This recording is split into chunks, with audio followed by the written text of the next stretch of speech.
여러분들 그 주보에 그 예배 순서에 나와 있는 설교 본문하고 그리고 설교 제목이 바뀌었어요.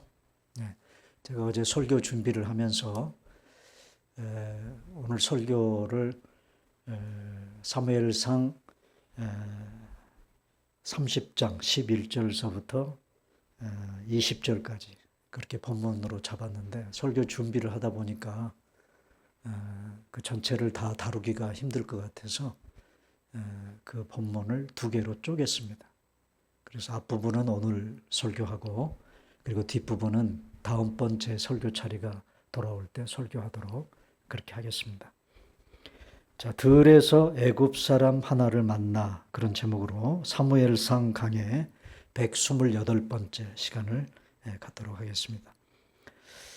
자, 오늘 본문은요, 다윗이 그 400명의 자신을 따르는 군대를 이끌고 아말렉 군대에 끌려간 처자식을 구하기 위해서 지금 추격을 하고 있는 그런 장면, 그런 과정에서 일어난 에피소드 하나가 등장을 하고 있습니다.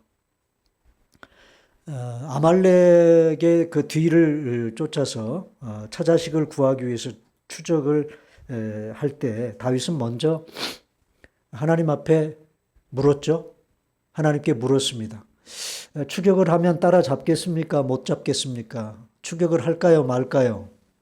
당연히 추격해야 될 일임에도 불구하고 다윗은 하나님께 기도했습니다. 그래서 하나님의 허락을 받고 그제서야 다윗은 추격합니다.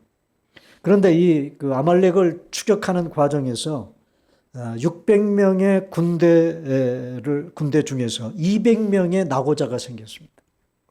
3분의 1이 더 이상 그 아말렉을 추격하는 일에 뒤따르지를 못해요.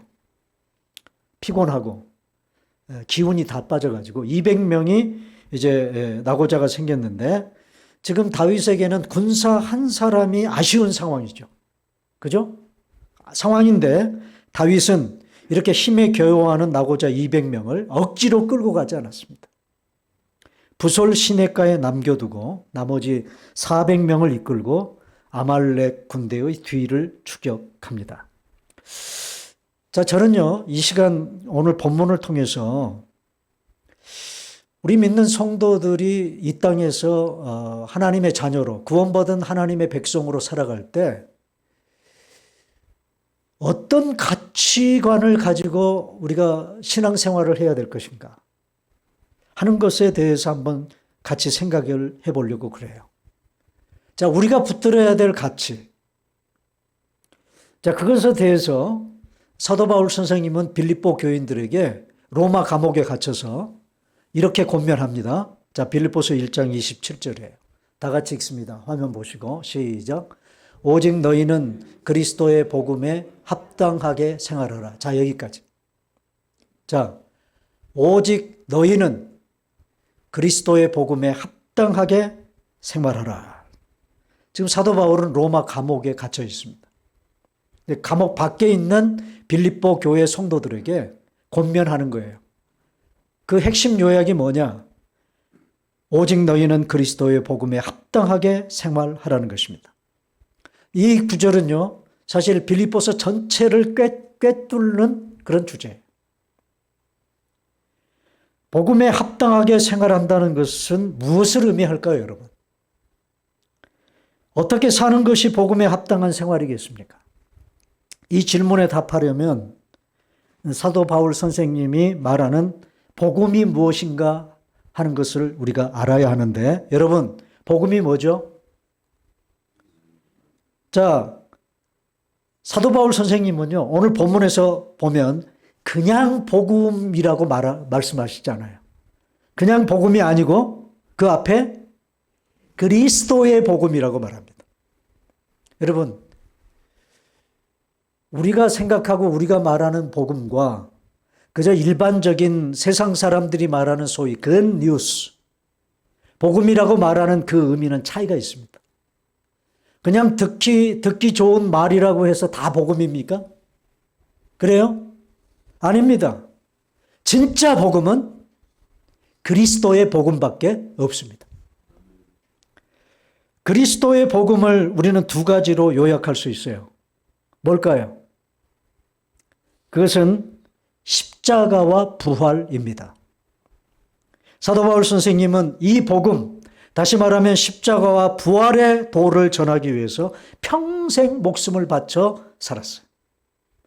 그 십자가의 복음인 십자가와 부활을 증거하다가 붙잡혀서 지금 로마 감옥에 갇혀 있는 것이 사도 바울입니다. 이제 앞으로 오늘과 다음번 2주 동안 오늘 본문과 그 다음에 이어지는 본문을 통해서 그리스도의 복음에 합당하게 살아가는 삶이 뭘까? 그것을 오늘 본문을 통해서 한번 깊이 있게 들여다 보려고 합니다. 자, 오늘은 그 첫 번째로 오직 너희는 그리스도의 복음에 합당하게 생활하라 그랬는데, 뜻밖에도 이 빌립보서 1장 27절에 이 합당하게라는 단어 속에서 우리는 이 단어가 갖는 두 가지 의미를 먼저 한번 살펴볼 필요가 있어요. 첫째는 NIV 영어 성경이 합당하게라는 단어를 worthy라고 하는 단어로 번역을 했습니다. worthy라는 단어는 우리말로 번역을 하면 가치라는 단어죠. 가치. 네, 가치. 자, 무슨 말이냐? 우리 예수 믿고 구원받은 하나님의 백성들이 세상 속에서 살아갈 때 세상 사람들이 붙잡고 살아가는 가치와 다른 가치관을 가지고 살아야 된다는 말입니다. 그것이 복음에 합당하게 살아가는 삶이라는 거예요. 세상 사람들이 추구하고 세상 사람들이 목표로 삼는 그런 생활 방식으로 살아서는 안 된다는 것입니다.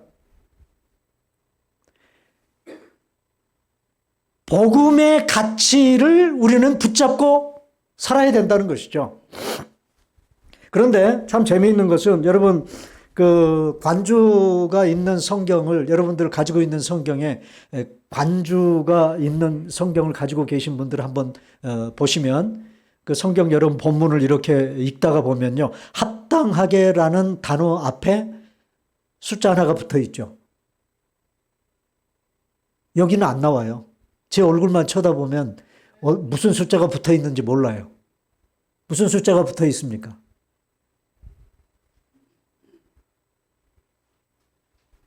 성경에 나온다니까요. 성경에. 네. 여러분 대부분의 성경에는 숫자가 나와요. 그죠? 그게 관주죠. 4번, 4의 숫자가 붙어 있습니다. 4. 그러면 그 합당하게라는 그 단어가 다른 의미로 해석될 수 있다는 거예요. 그걸 이제 우리가 찾아보면요. 여기 합당하게라는 그 구절을 관주 성경에서는 시민 노릇이라고 그렇게 번역이 되어 있어요. 시민 노릇. 소위 폴리튜오라는 그 헬라어를 사용해서 시민 노릇이라고 하는 관주로 되어 있는 것을 볼 수 있습니다. 한마디로 말하면 이 폴리튜오라고 하는 이 단어는요, 시민으로서의 의무를 이행한다. 그런 뜻이고, 시민으로서의 특권과 권리를 누릴 뿐만 아니라 그 시민으로서의 의무와 책임을 이행하며 산다라는 것이 바로 시민 노릇한다는 말이에요. 네. 여러분,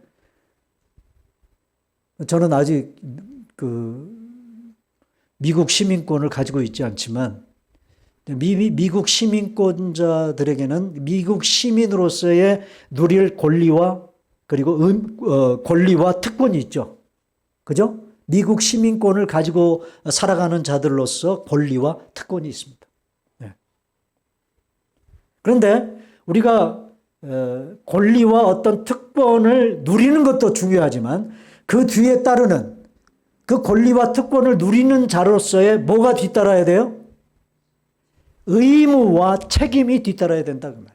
의무와 책임이. 그러니까 시민 노릇을 한다는 것은 바로 그 의무와 특권을 이행하고 그것을 실천하는 그것이 바로 뒤따를 때 우리는 시민 노릇을 제대로 할 수 있다는 것이죠.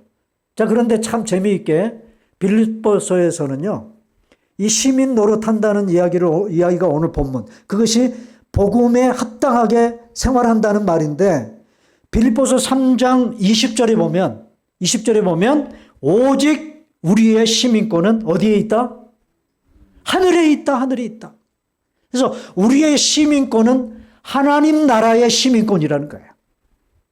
우리가 한국 시민권을 가지고 있던, 미국 시민권을 가지고 있던, 우리가 이 땅에 발을 붙이고 살아가는 모든 구원받은 하나님의 백성들의 오리지널 시민권은 어디에 있어요? 하늘에 있단 말이에요. 하늘에. 하나님 나라의 시민권을 가지고 살아가는 사람들이다 그 말이에요. 바로 그 하나님 나라의 시민권이 가지고 있는 가치, 그 시민권이 우리에게 부여하는 그 중요성, 그것을 알고 그 시민권의 권리와 특권을 마땅하게 우리가 누릴 뿐만 아니라 그 시민권을 가진 자로서 이 땅에 살아가는 저와 여러분들에게 주어지는 의무와 책임을 성실하게 감당하는 것, 그것이 바로 뭐예요? 복음에 합당하게 살아가는 것이다 라는 것입니다. 자, 그러면 예수 그리스도의 십자가가 왜 복음일까요? 그리스도의 복음인 십자가의 가치는 여러분 무엇일까요? 여기 가치라는 의미가 이 합당하게라는 단어 속에 담겨져 있는데, 여러분, 십자가는 죄인된 저와 여러분들을 구원하기 위한 하나님 아버지의 사랑의 결정체가 바로 십자가인 줄로 믿습니다. 십자가의 사랑은 오늘 우리들의 죄값을 저와 여러분들에게서 찾지 않으시고 자신의 아들 예수 그리스도를 나 대신 십자가에 못 박혀 죽게 하심으로 나의 죄값을 친히 대신 지불하시는 사랑입니다. 그게 십자가의 사랑입니다. 그래서 사도 요한 선생님은 요한복음 3장 16절에서 하나님이 세상을 이처럼 뭐 하셨다고요? 사랑하셨는데, 이처럼이라는 그 하나님이 우리에게 베풀어 주신 그 사랑을 한마디로 뭐라고 표현했느냐? 독생자를 우리에게 주시는 사랑이다. 하나밖에 없는 독생자를 오늘 저와 여러분들을 위해서, 오늘 저와 여러분들이 마땅히 지불해야 될 죄값, 그 죄값이 뭐죠? 죄값은 뭡니까? 죽음이죠, 죽음. 죄의 삭은 사망이라고 그랬잖아요, 사망. 그 죽음의 죄값을 지불하시기 위해서 나 대신 예수님이 십자가에 못 박혀 피 흘려 죽으셨다 그 말이에요. 그래서 이 세상을 이처럼 사랑하사 독생자를 주셨다는 말이 바로 그 말이죠. 여러분, 이 사랑보다 더 큰 사랑이 있을까요? 이 세상에 우리 주님께서 우리에게 베풀어 주신 이 십자가의 사랑만큼 더 큰 사랑은 없습니다. 오늘 저와 여러분들이 그 사랑으로 구원받은 사람들이에요. 그 사랑의 은혜를 누리며 살아가는 하나님 나라의 시민권자들이다 그 말이에요. 그래서 그리스도의 십자가는 오늘 저와 여러분들에게 굿뉴스, 복음이 되는 것입니다. 자, 그러면 어떻게 사는 것이 이 복음에 합당하게 살아가는 것일까요? 그것은 이 복음의 가치를 알고 그 가치를 선명하게 드러내며 사는 것을 말합니다. 자, 십자가의 가치가 뭐라고요? 한마디로?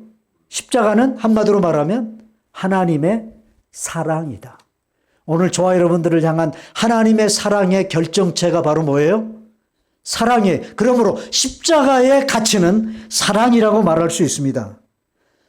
여러분, 창세기부터 요한계시록까지 성경과 그리고 우리 기독교를 하나의 단어로 정의할 때 가장 먼저 떠오르는 단어가 뭡니까?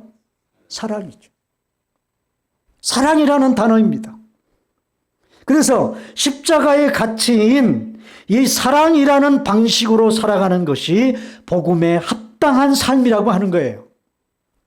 오늘 본문은 뜻밖에도, 오늘 본문은 우리가 읽은 사무엘상 30장 11절로 15절의 이 본문은 뜻밖에도 이 복음에 합당하게 살아가는 삶이 무엇인가를 너무나 선명한 그림 언어로 우리에게 보여주고 있습니다.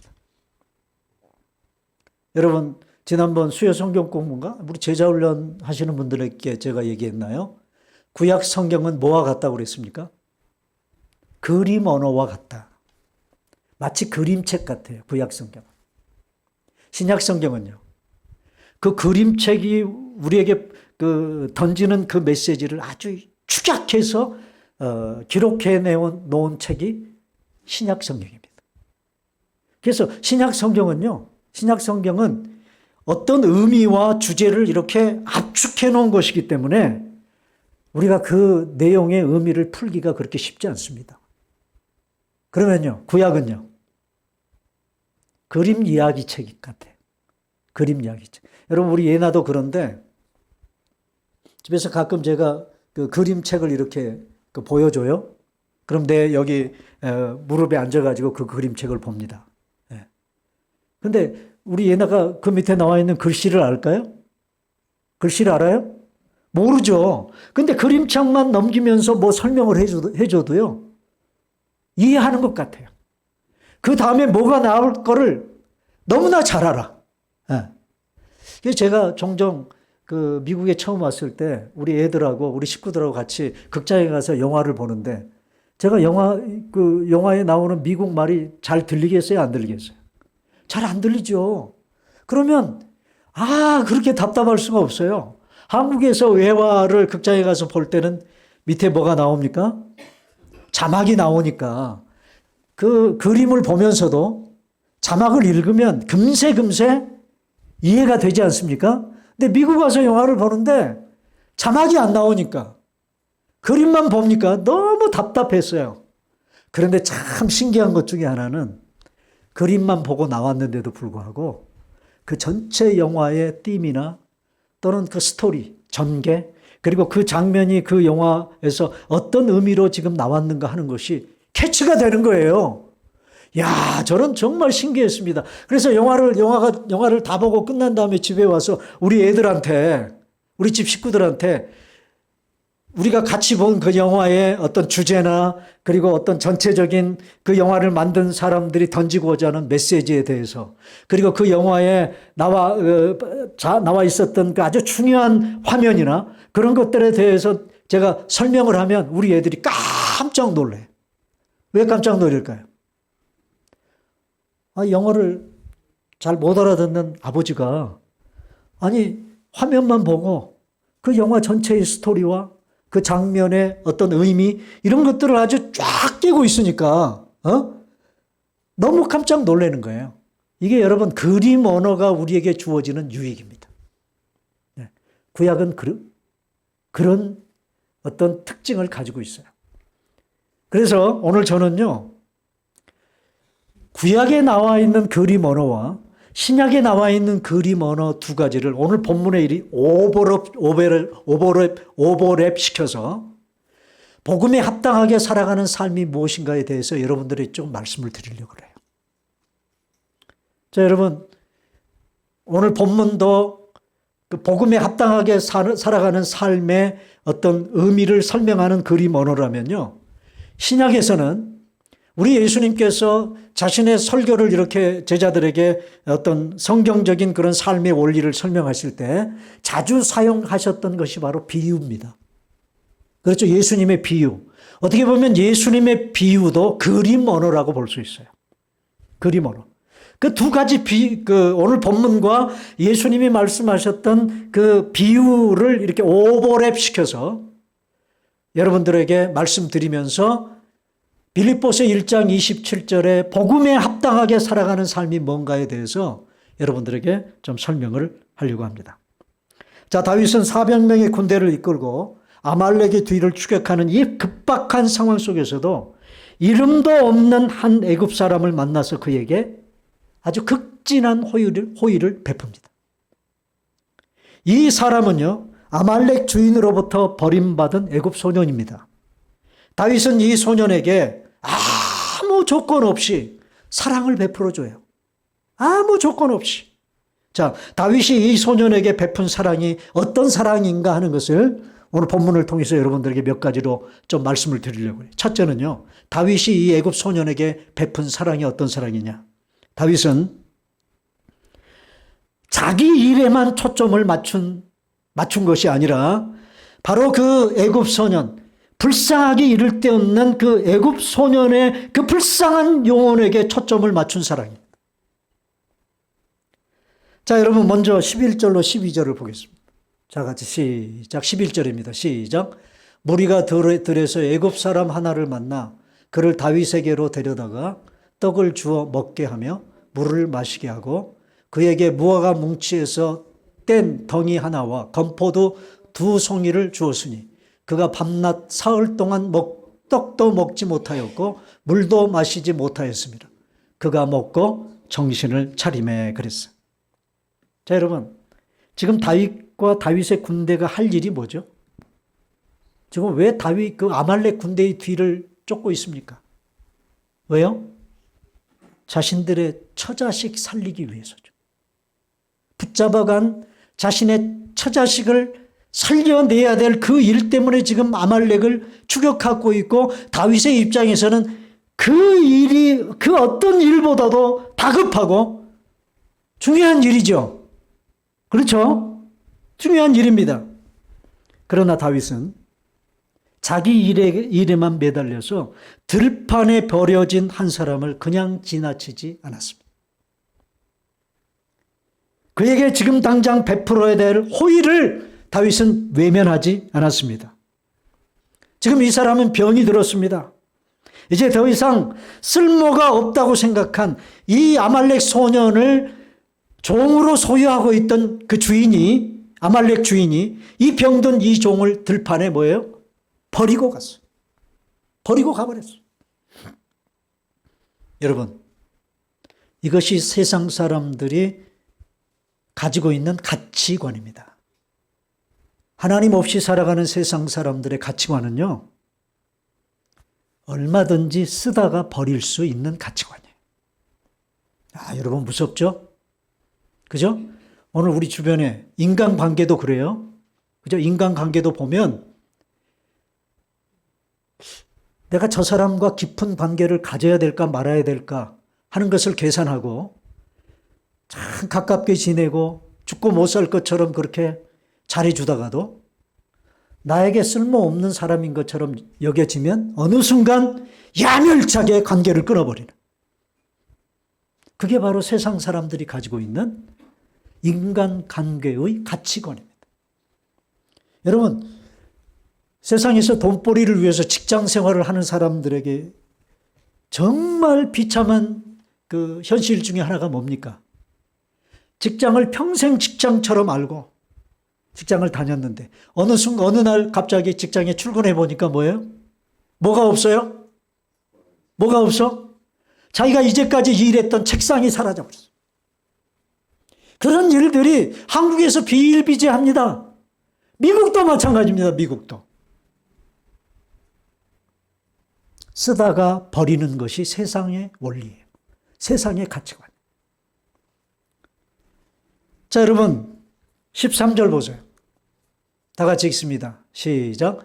다윗이 그에게 이르되 너는 누구에게 속하였으며 어디에서 왔느냐 하니 그가 이르되 나는 애굽 소년이요 아말렉 사람의 종이더니 사흘 전에 병이 들매 주인이 나를 버렸나이다. 자, 여러분 이 그 장면을 우리가 접하다 보면 아까도 말씀을 드렸듯이 우리 예수님께서 제자들에게 들려주었던 정말 유명한 비유 하나가 여러분 떠오르지 않습니까? 어떤 비유가 떠오르세요? 어떤 비유? 저는 선한 사마리아인의 비유를 떠올리게 됩니다. 자, 이 선한 사마리아인의 비유에서 등장하는 세 사람이 등장하죠. 그 비유 가운데. 첫 번째 두 사람은 누굽니까? 그냥 그 겁안 죽게 된, 강도 만나서 겁안 죽게 된 사람의 곁을 피해서 그냥 지나가 버리는 두 사람. 누구예요? 제사장과 레위인. 제사장과 레위인. 자, 그리고 세 번째로 등장하는 인물이 누구예요? 사마리아인. 사마리아. 그 사마리아인을 제사장이나 레위인처럼 회피하지 아니하고 다가가서 극진히 그를 돌봐주고 치료해주고 그렇게 한 사마리아인을 우리가 그 비유 가운데서 만나게 되죠. 자, 누가복음 10장 31절 32절 다 같이 보겠습니다. 시작.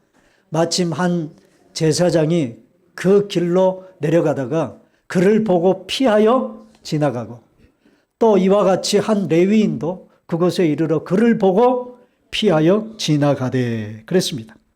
자, 이들은 한마디로 말하면 당시 유대인들에게 있어서는 정말 존경받는 성전에서 하나님의 제사와 예배를 위해서 헌신하고 봉사하는 제사장과 레위인들입니다.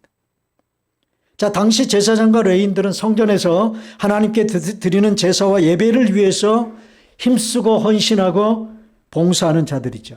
한마디로 말하면 오늘날 저와 여러분들 같은 사람들이 이 비유 가운데 등장하는 제사장과 레위인들이에요. 그런데 이들이 길거리에 쓰러져 죽기 일보 직전에 있는 한 사람을 보고도 그냥 피해서 지나갔다고 예수님 말씀합니다. 자, 왜 이들이 피했을까요? 왜 그냥 지나갔을까요? 아마 나름대로 자기 중심적인 그런 이유와 핑계를 가지고 있었겠죠. 그죠? 우리가 추측을 해보면 성전에 가서 할 일이 많은데 여기서 시간을 허비할 수 없어. 내가 이 사람을 돕지 않아도 내 뒤에 오는 다른 사람이 도와줄 거야. 우리는 하나님께 제사 드리고 예배 드리는 일이 더 중요해. 자기 중심적인 핑계와 이유를 이렇게 대고서 그냥 그 강도 만난 사람의 곁을 지나쳤을지 모르죠. 여러분, 이러한 일들은 오늘 저와 여러분들에게도 얼마든지 벌어질 수 있는 일입니다. 그러나 오늘 본문을 보세요. 다윗은요, 자기 처자식을 살려내는 일이 급하고 중요하다고 해서 급하다고 해서 길바닥에 버려진 한 영혼을 외면하지 않았다. 멈추어서 기꺼이 먹이고 물을 마시우고 정신을 차리게 했습니다. 자기 일에만 초점을 맞추지 않은 그런 사랑의 모습을 다윗을 우리에게 보여주고 있어요. 자, 여러분, 십자가의 가치인 사랑을 실천하며 살아간다고 하는 것은 첫 번째, 바로 이와 같은 사랑을 우리가 실천할 수 있을 때 그 사람은 복음에 합당한 삶을 살고 있다고 우리가 말할 수 있다 그 말이에요. 그 다음에 두 번째, 다윗이 이 애굽 소년에게 베푼 두 번째 사랑은 신분을 따지지 않는 사랑입니다. 뭘 따지지 않았다고요? 그 사람이 어떤 사람인가를 따지지 않았어요. 이 애굽 소년이 어떤 사람인가를 따지고 계산해서 호의를 베풀고 사랑을 베푼 것이 아니다 그 말이에요. 자, 이 사람은 구체적으로 어떤 사람입니까? 이 애굽 소년은 먼저 유대인인 다윗의 입장에서 보면 이방인입니다. 애굽 사람입니다. 여러분, 유대인들이 이방인들을 어떻게 대했는가 하는 것은 여러분 너무나 잘 아시잖아요. 그죠? 철천지 원수처럼 대했습니다. 무슨 버러지처럼 대했습니다. 개 취급을 했습니다.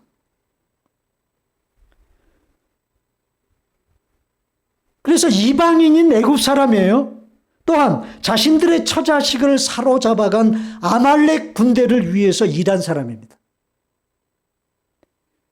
이 소년이 다윗에게 자신이 저지른 일을 이실직고를 해요. 오늘 본문에서. 자, 14절 다 같이 시작. 우리가 그렛 사람의 남방과 유다에 속한 지방과 갈렙 남방을 침노하고 시글락을 불살랐나이다.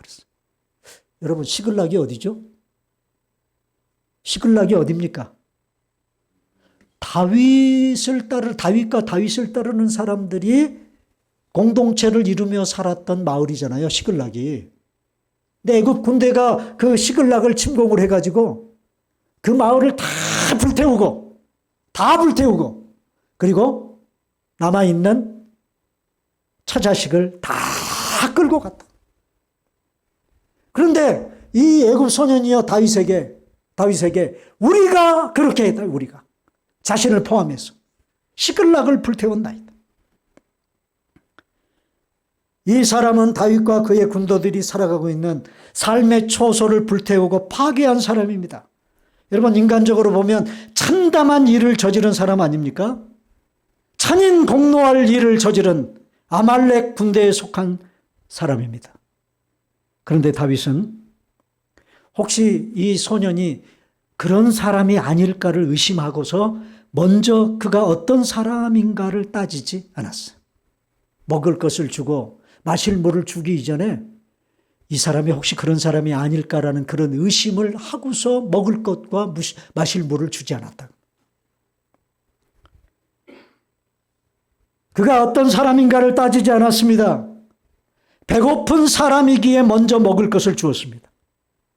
목마른 사람이기에 냉수 한 그릇을 그 소년에게 대접했습니다. 여러분, 이것이 복음에 합당한 삶이라고 하는 것입니다. 자, 우리는 내가 관계한 사람이 누굴까? 그것을 따지는 일에 너무 익숙한 삶을 살아가고 있는 것 같아요. 그래서 고향을 묻습니다. 그리고 직업을 묻습니다. 나이를 묻습니다. 그래서 남자들은 은근히 그 사람과 나의 서열을 정하고 싶은 그런 심보를 가져요. 솔직히 우리가 어떤 사람의 과거를 집요하게 따져 묻는 이유가 뭡니까? 교회에서도 종종 어떤 새로운 분이 교회에 오면 어디서 사냐? 전에 어느 교회 나갔냐? 뭐 그런 거 따져 묻지 않습니까? 그죠? 오늘도 우리 아까 누구라고 그러셨죠? 없어졌네. 오늘 처음 저희 교회에 나오셨는데 여러분 혹시 옆에 앉으셔가지고 고향이 어디냐? 직업이 뭐냐? 어디서 사냐? 뭘 하고 계시냐? 세세하게 따져 물을 필요가 없어요. 본인이 직접 나는 뭐하고 그런 얘기를 하면 모르지만 고태여 내가 무슨 수사관이 된 것처럼요. 따져 물으려고 여러분 하지 마세요.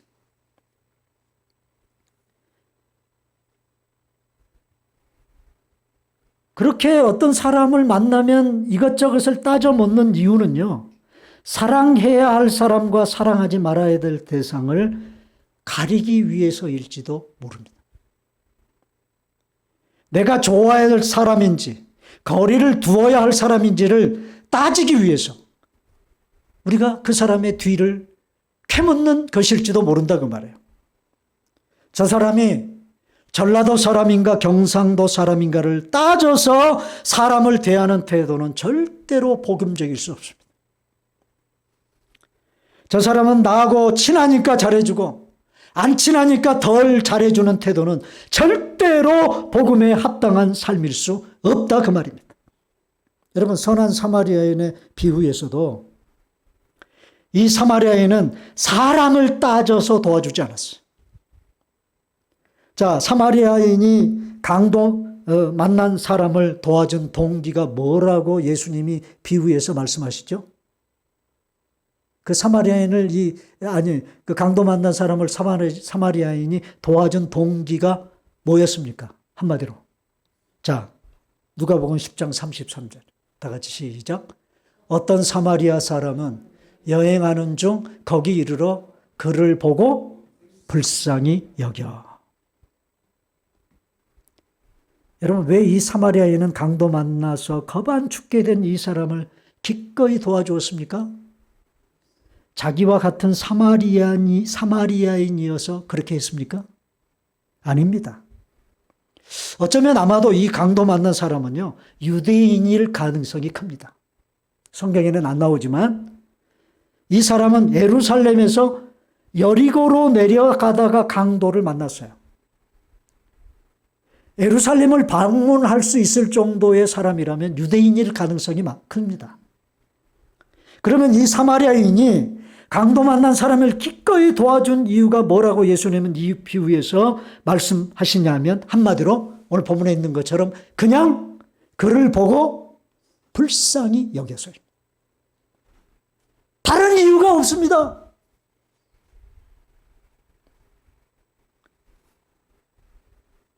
여러분, 저는 이 사랑이 우리 주님의 사랑이라고 믿어요. 오늘 저와 여러분들을 사랑하시는 십자가에 못 박혀 죽으시면서까지도 나의 죄를 대신해서 십자가를 지신 그 주님의 십자가의 사랑, 그 사랑은 내가 어떤 사람인가를 따져서 나를 위해서 그 사랑을 베푸시는 사랑이 아니라 그 말이에요. 여러분, 한평 강도를 향해서도 평생 강도짓이나고 살인이나 저질렀던 한평 강도를 향해서도 우리 주님은 뭐라고 말씀하셨죠? 뭐라고 말씀하셨어요? 오늘 내가 나와 함께 낙원에 있으리라. 평생을 못된 짓 하며 살았는데도 불구하고 그거 우리 주님은 따지지 않았습니다. 그 강도가 예수님께 오늘 당신이 하나님의 나라에 이를 때 나를 기억해 주십시오.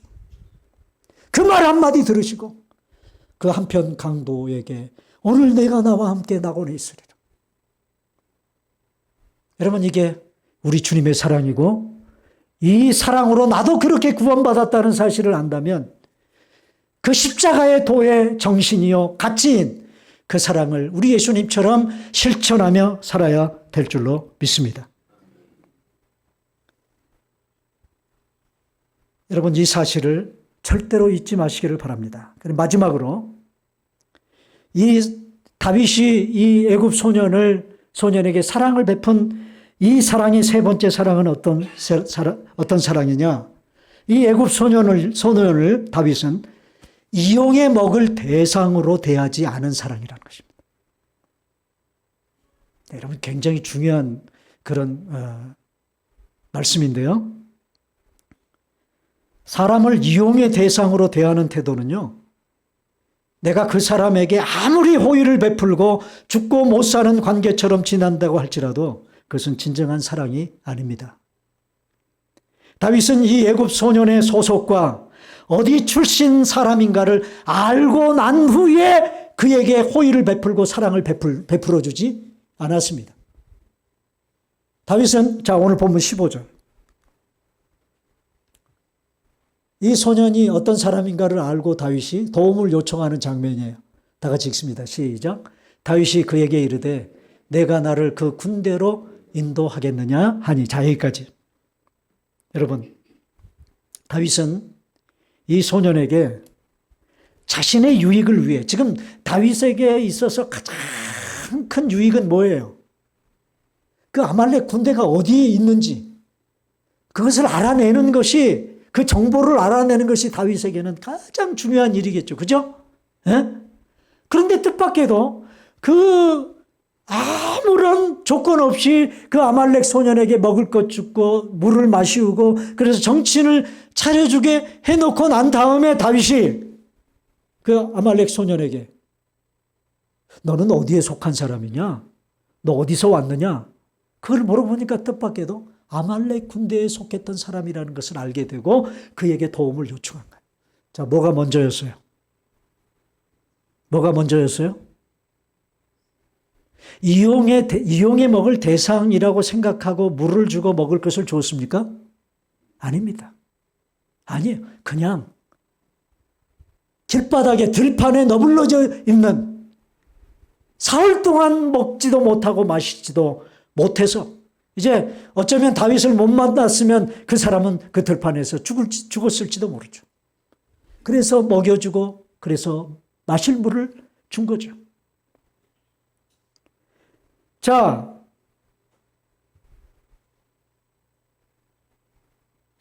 우리가 그 선한 사마리아인의 비유를 통해서도 보면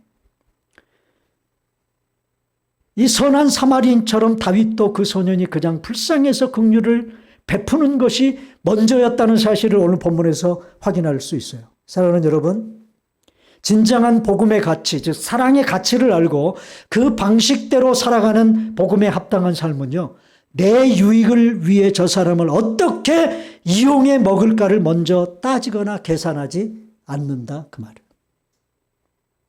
그것이 진정한 의미에서의 사랑이고 그것이 십자가의 어떤 가치와 그 십자가의 정신을 구현해내는 삶이라고 하는 사실을 여러분 기억하시기를 바랍니다. 예수님께서 선한 사마리아인의 비유를 말씀하신 이유가 뭐냐 하면요, 왜 선한 사마리아인 비유가 등장했냐면 한 율법사가 예수님을 찾아와서 내가 무엇을 하면 영생을 얻을 수 있습니까? 라고 예수님께 질문을 했습니다. 그러자 예수님께서 그러면 율법에는 뭐라고 기록이 됐느냐라고 대질문을 했어요. 예수님. 대질문했습니다. 이 질문을 받는 율법사가 너무나도 의기양양하게 내가 너무나 잘 알고 있다는 듯이 이렇게 대답합니다. 누가복음 10장 27절. 다 같이 시작. 대답하여 이르되 내 마음을 다하며 목숨을 다하며 힘을 다하며 뜻을 다하여 주 너희 하나님을 사랑하고 또한 내 이웃을 내 자신같이 사랑하라 하였나이다. 자, 여러분, 이 대답을 율법사의 이 대답을 들은 예수님이 이 율법사를 칭찬하시면서 하시는 말씀이 그래? 야, 너 너무나 잘 알고 있구나. 그러면 이것을 행해라. 뭘 행하라는 거죠? 예수님이 이를 행하라라고 말씀하세요. 뭘 행하라는 거예요? 사랑을 행하라는 거예요. 사랑. 근데 그 사랑을 두 개로 분리를 시켰지만 사실은 하나죠. 어떤 사랑? 먼저는 어떤 사랑? 하나님을 사랑하고 그 다음에 두 번째는 이웃을 사랑해라. 그 사랑을 실천해라. 여러분, 그러자 이 율법사가 예수님께 다시 질문합니다. 다시 질문해요. 에? 뭐라고 질문하느냐? 그러면 내 이웃이 누굽니까? 그 질문에 답하시기 위해서 예수님이 이 선한 사마리아인 비유를 쭉 말씀하십니다. 자, 다시 묻습니다. 이 율법사가 예수님께 뭘 질문했다고요? 뭘? 내 이웃이 누굽니까? 자, 하나님을 사랑하고 내 이웃을 내 몸처럼 사랑하라. 그래? 이웃을 사랑한다? 이웃을 사랑한다 그러면 내가 사랑해야 될 이웃이 누굽니까? 라고 질문을 했어요. 이 율법사가. 여러분, 이 율법사의 이 질문, 내 이웃이 누굽니까? 라는 이 말 속에는요, 내가 사랑할 이웃을 정해달라는 그런 말과도 같습니다. 자기 입장에서, 자기 중심적으로 자기가 사랑할 사람을 정하고 싶은 숨은 동기를 드러낸 그런 질문이다 그 말이에요.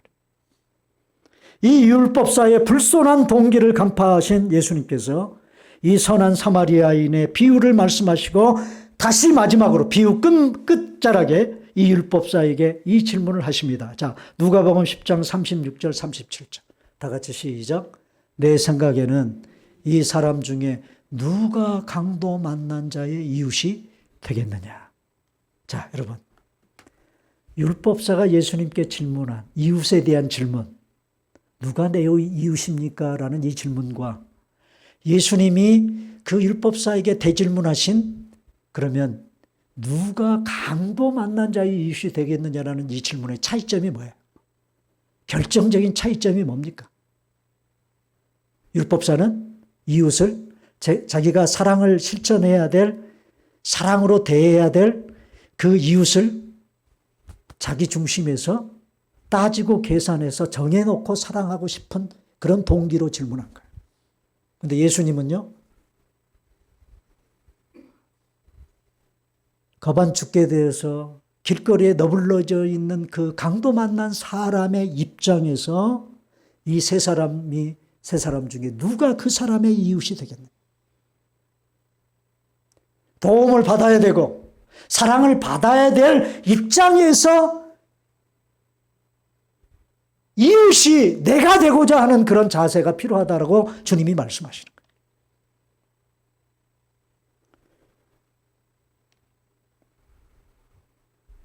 여러분, 사랑해야 할 이웃은 내 입장에서 내가 정하는 것이 아니라는 것입니다. 이렇게 해서 사랑하려고 하니까 우리가 이렇게 해서 사랑하려고 하니까 우리는 늘 그 사람이 어떤 사람인가를 자꾸 따지고 계산하게 되는 그런 일을 우리가 저지르게 되는 거예요. 그리고 뭔가 알량하게 그 사람에게 뭔가를 베풀어 주고 되돌려 받고자 하는 그런 심보를 우리는 가지게 되는 것입니다.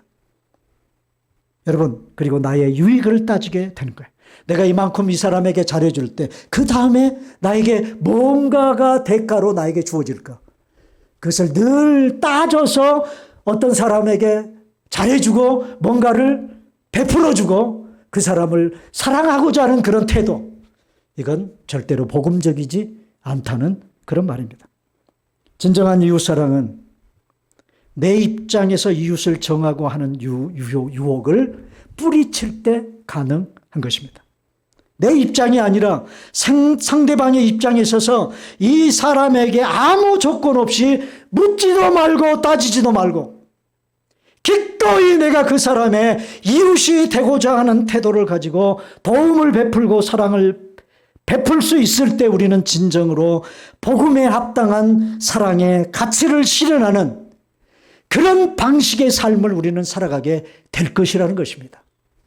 사랑하는 여러분, 그런 삶을 살아가는 여러분의 삶에 되시기를 바랍니다. 정말 오늘 본문에 등장하는 다윗처럼, 그리고 신약 성경에 등장하는 예수님의 비유 가운데 등장하는 누구처럼? 사마리아인처럼, 그리고 우리 예수님처럼 정말 십자가의 도와 그 십자가의 가치를 알고, 그리고 그것을 경험한 자들로서의 그 사랑의 은혜에 대한 감격을 가지고 여러분들이 살아가심으로 정말 진정한 사랑을 실천해 내시는 여러분들이 다 되실 수 있기를 주님의 이름으로 축원합니다.